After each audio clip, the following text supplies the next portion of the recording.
Bonjour Patricia. Bonjour Anne. Bonjour à tous. Bonjour à tous. Alors Patricia, aujourd'hui on va parler d'un sujet, enfin de deux sujets en un en fait. On va parler de l'ego et de l'ego spirituel. On va voir comment toi tu appréhendes ces deux notions-là. Alors tout d'abord l'ego. Alors l'ego c'est une notion qu'on retrouve beaucoup en philosophie et en psychologie et puis aussi dans les religions comme le bouddhisme par exemple qui a quand même beaucoup étudié cette question-là. Et quand on évoque le mot ego, notamment dans les milieux du développement spirituel et du New Age, comme on l'appelle comme ça, c'est souvent pour son côté négatif. Et souvent on nous dit que ce serait un travers de notre personnalité, l'ego, et qu'il faudrait s'en libérer parce qu'il entraverait notre accès à l'éveil. Ouais. On va parler maintenant de l'ego spirituel. Alors je trouve qu'on en entend assez peu parler finalement. Donc il y aurait donc un ego qui se manifesterait quand on est sur un chemin spirituel en fait et qui pourrait avoir plusieurs écueils, enfin qui pourrait nous tendre des pièges. Alors le premier c'est qu'il nous amènerait à un contrôle de ce qu'on doit faire. Par exemple, il nous imposerait une ligne de conduite, par exemple faire telle pratique, par exemple méditer tous les matins à telle heure ou ne plus faire telle chose. Par exemple, ne plus regarder la télé, on entend quand même aussi ou souvent plus ça. manger de viande ou Voilà, des choses comme ça. Ou ne plus voir telle personne aussi. On entend dire, ah bah oui, ne voyez plus votre famille, etc. Voilà. Donc ça, c'est un premier écueil, en tout cas. Ouais, on va les faire un par un parce qu'après j'oublie. Pour celui-là, pour moi d'abord c'est l'être qui gère l'ego qui va faire les apprentissages dans les différents domaines précis. Ouais. Donc tu peux ne pas encore avoir fait des apprentissages sur l'ego spirituel si tu n'es pas dans une démarche ou tu n'es pas sur ton chemin d'être dans le domaine spirituel pour l'instant. Mais oui. Donc déjà, il ne faut pas s'inquiéter si on est à un niveau 0 dans les apprentissages sur l'ego spirituel, ça peut être tout à fait normal. Après, moi je sais que ça a été une obsession chez moi où je me disais régulièrement est-ce que je suis dans l'ego spirituel? Et du coup je demandais avec mon pendule est-ce que je suis sur l'ego spirituel? Parce que oui, des fois tu peux te dire j'ai cette sensation-là et je ne veux pas me détourner de cette sensation-là. Ce qui pour moi est dérangeant, c'est quand c'est quelqu'un à côté qui va te dire il ne faut pas faire ci, il ne faut pas faire ça. Oui. À partir du moment où tu le ressens toi encore, j'ai envie de dire c'est tes choix. Donc du coup tes choix vont influencer ton chemin de vie, il n'y a pas de problème. Par contre si c'est quelqu'un qui te dit faut avoir telle pratique ou tel truc, ou c'est bien si on est spirituel de faire ci, ça, vérifiez si c'est vraiment sur votre chemin d'avoir ça. Je dis pas que c'est mal de ne pas manger de viande ou autre, il y en a, c'est sur leur chemin. J'ai une amie, c'est sur son chemin de ne pas manger de la viande et elle est végétarienne depuis toute petite, elle a toujours su détecter le goût de la viande au détriment de ses parents qui en avaient marre et ça a toujours été quelque chose chez elle de présent et son corps est adapté au fait d'être végétarien. Mais c'est pas pour autant que tout le monde, moi personnellement, je mange de la viande, les protéines animales c'est quelque chose qui est essentiel dans ma nourriture parce qu'il m'apporte certaines énergies dont j'ai besoin. Et pourtant, je suis à un certain niveau au niveau de la spiritualité. Ça va toujours dépendre de là où on en est sur son chemin. Donc que quelqu'un te dise il faut avoir cette pratique, non. J'ai pu pendant un mois ne pas manger de viande parce que pendant un mois j'ai dû faire des apprentissages sur le côté végétarien. À partir du moment que j'ai validé mon apprentissage, je me suis remis à manger de la viande. Comme il y a des moments où j'ai fait des jeûnes. Et j'avais fait des apprentissages sur le jeûne, donc du coup j'ai directement fait des jeûnes secs parce que j'ai senti comme ça et ça ne m'a pas dérangé. Et j'ai pas eu de poussée d'urticaire ou je ne sais quel truc après derrière ou autre parce que mon corps était préparé.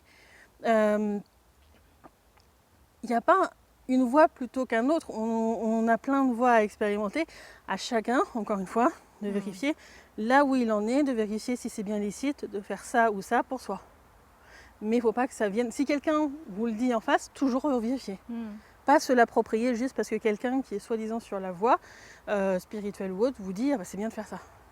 Oui, mais parfois on peut se laisser influencer et se dire ah ben oui, moi, si je veux rester sur ce chemin spirituel ou d'éveil, il faut que je fasse telle chose. Oui, il y en a donc plein ça qui devient se font. C'est pour ça que je dis revérifier. C'est le truc, c'est de revérifier. C'est pas mal de faire du yoga tous les jours ou de méditer tous les jours. Bon, j'ai eu des périodes où j'ai médité très très régulièrement, puis après j'ai arrêté. Et en fait, je me suis rendu compte que juste en me promenant, je médite, je communique avec ce qui m'entoure, etc. D'un seul coup, je vais avoir un sourire en regardant un arbre ou autre parce qu'il y a un dialogue qui se fait dans le subtil.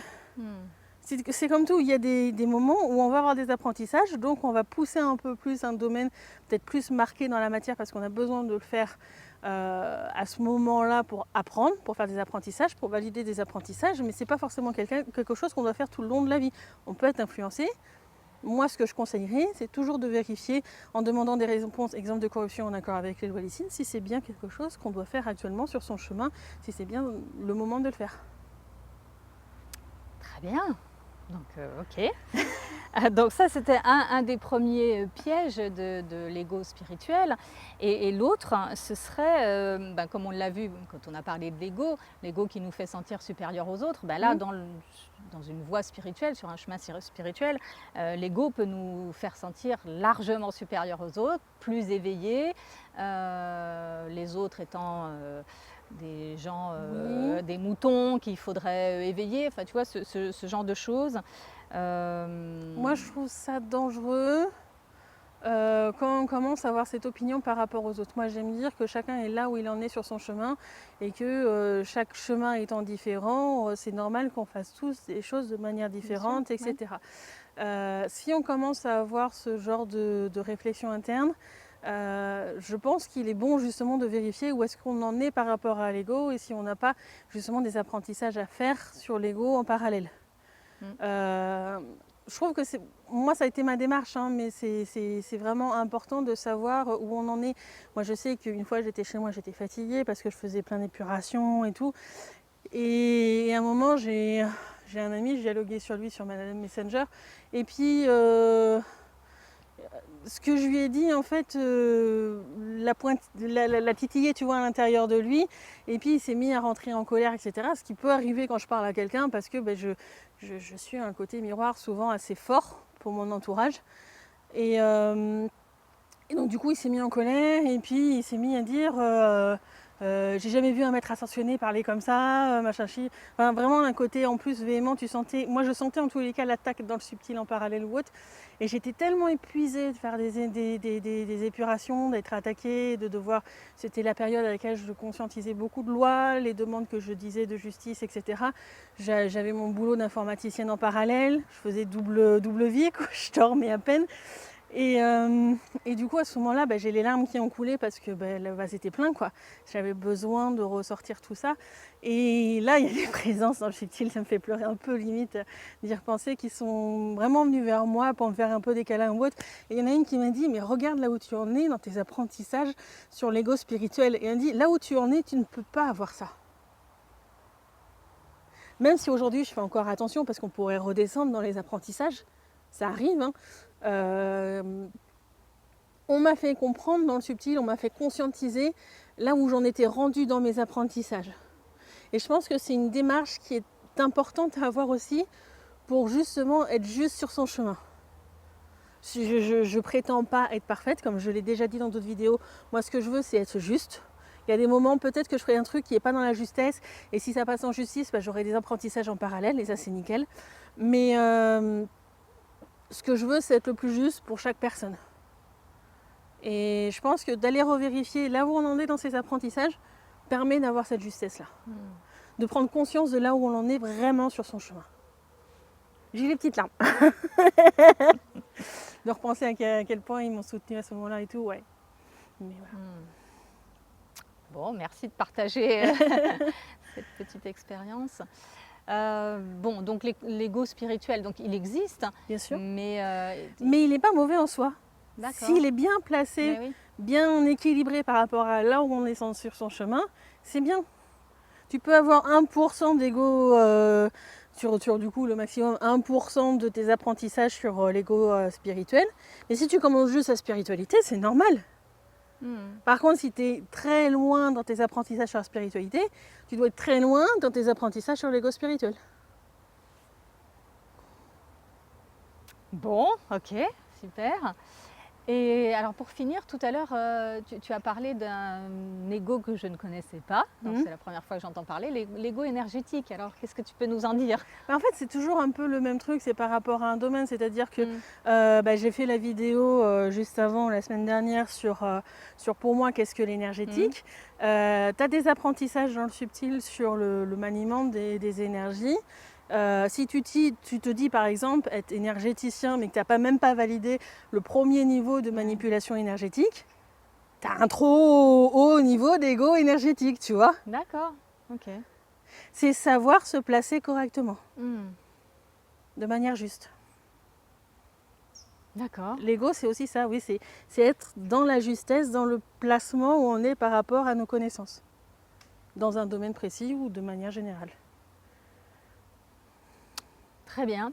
Donc c'est plutôt j'allais dire une bonne chose, c'est pas comme ça. Bah oui, mais il faut savoir, par exemple, si on a beaucoup d'apprentissage sur des soins énergétiques, il faut savoir se dire, non, ce que je fais, c'est juste. Ouais. J'ai eu des apprentissages ou autres. Donc l'ego est important à ce moment-là, pour pouvoir s'affirmer.